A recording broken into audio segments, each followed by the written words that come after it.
there, ladies and gentlemen. Welcome back again to Classic Entertainment Connoisseur. Thanks for tuning in. So we're talking about Charlie Chan at the opera today with Boris Karloff. Now the posters advertised the masterminds of crime match wits against each other, and Warner Oland versus Boris Karloff.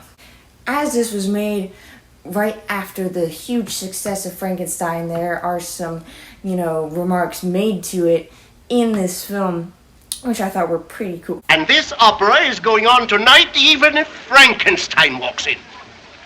I actually love that the opera director in this just doesn't care, whether there's this escaped maniac on the loose in his theater or not. He just wants to go on with his show.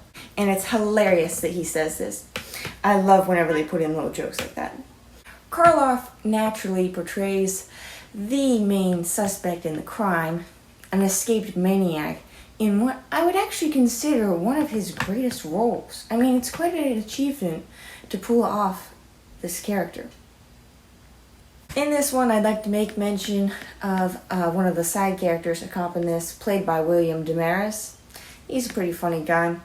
He's also in another famous movie, starring alongside Warner Oland in The Jazz Singer. Thomas Beck steps a bit outside of his usual role in this one. Not so much of a rich playboy, but, the poor Boy Scout character. Gets more suspicion on him thrown than usual, I think, as he does have a bit more motive this time. But you can still tell that the young couple is just there for the love interest. Charlotte Henry plays Kitty Gravel in this. She had a short career as a child actress. She played Alice in the 1933 Alice in Wonderland, but she's perhaps better remembered for her roles in the late 1930s in a handful of mysteries, such as this film here. The opera house background is a colorful setting. The costumes and the sets within the set. The opera Carnival performed here was actually made up just for the movie, and the music was composed by Oscar Levant. So this whole, all of this opera was actually just made up for the movie, which was a shame because I remember watching it a while ago and was kind of interested in the opera itself, and I kind of wanted to look up the opera, the original play or whatever the heck that it might be from. But it's just made up for the movies. And during one of these opera numbers, Joan Woodbury can be seen in an uncredited role as a dancer.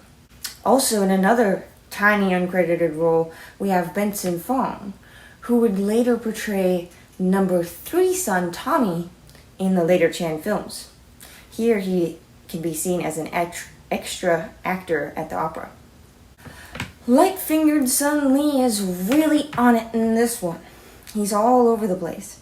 And once again, in one of those over-the-top disguises, this one actually proves to be useful, as he can get around the theater without really being seen so much. And in this film, Lee actually solves the case all by himself, finding a vital clue to the killer.